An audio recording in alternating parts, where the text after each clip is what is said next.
काम द्या काम द्या काम द्या काम द्या काम द्या काम द्या काम द्या काम द्या काम द्या काम द्या काम द्या काम द्या काम द्या काम द्या काम द्या काम द्या काम द्या।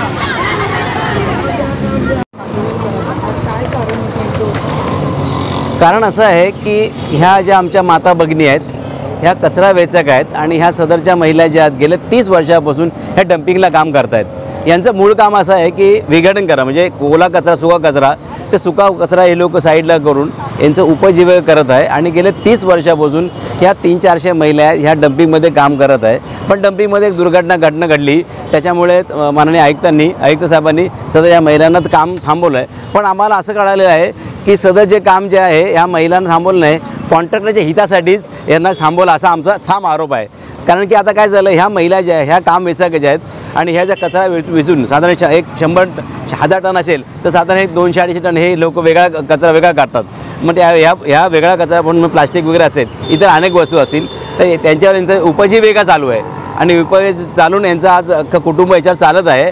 आणि आता सदरचे बाबा आम्हाला असं कळाले की याच्यामध्ये कॉन्ट्रॅक्टरचं काही डोळे यानं प्रकाश पेटला आणि यांच्या आमदनीकडे कॉन्ट्रॅक्टर लक्ष केलं आणि मग ह्या अनुषंगाने हे सर्व चालू आहे का असं आम्हाला कळतं आहे। पण मला आयुक्त साहेबांना अशी नम्र विनंती करायची आहे, तुम्ही सध्या एका ठेक्याचा विचार न करता या 300-400 कचरा वेचक महिला आहेत, या आमच्या भगिनी आहेत, माता आहे, यांचं हाताला काम मिळालं पाहिजे आणि यांच्या हातावरती काम मिळालंच पाहिजे आणि यांचा परिवाराचा विचार करून यांना ताबडतोब कामावर घेतलं पाहिजे असं आमची प्रमुख मागणी आहे। अन्यथा नाही केलं तर या माता भगिनींच्या बरोबर हा संगम डोंगरे ठाम उभा राहील। हा न्याय मिळाल्याशिवाय मी हटणार नाही।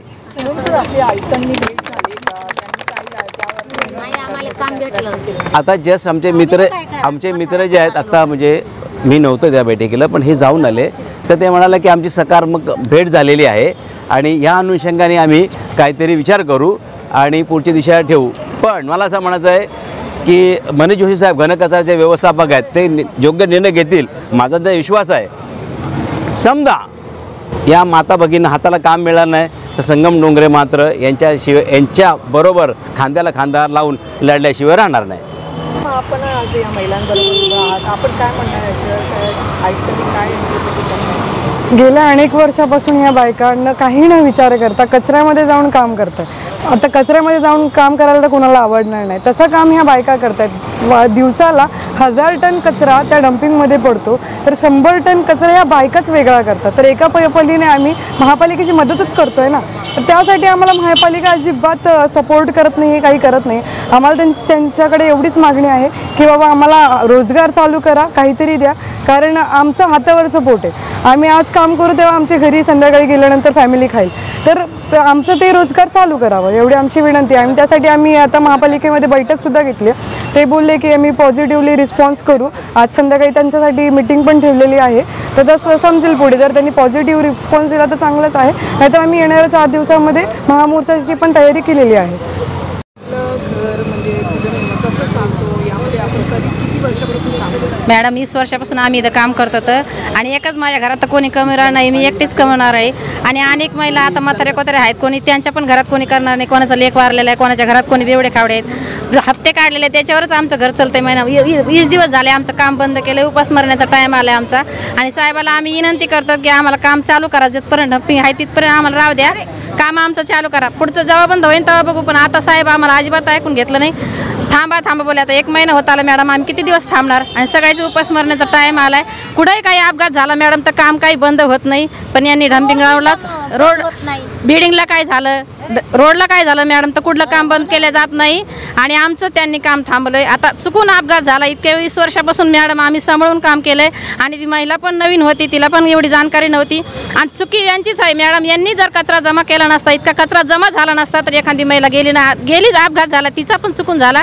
पण आम्ही आमच्या परीने काम करतात, पण महानगरपालिकेने आमचं काम चालू करावं इतकीच विनंती आमची। महिलांसाठी आपल्या एवढ्या लोकांना काम थांबवलं, एका महिलेसाठी सगळ्यांचं काम थांबवलं मॅडम। सर्वांनी मिळून पैसे जमा करून त्याला दिले बरं का? हां, तिला 2 लाख रुपये काटेवाल्यांनी सगळ्यांनी करून जमा करून त्या बाईची 2 लाखाची भरपाई केली, महिलांनी केले, काही सगळ्यांनी मदत करून दिली.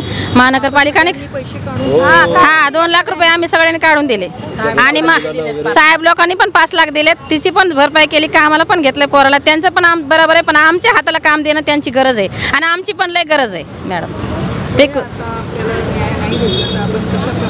आम्ही अजून मोठ्या प्रमाणे इथं मोर्चा काढू, आंदोलन काढून इथं उपोषण करायला पण आम्ही तयार आहोत.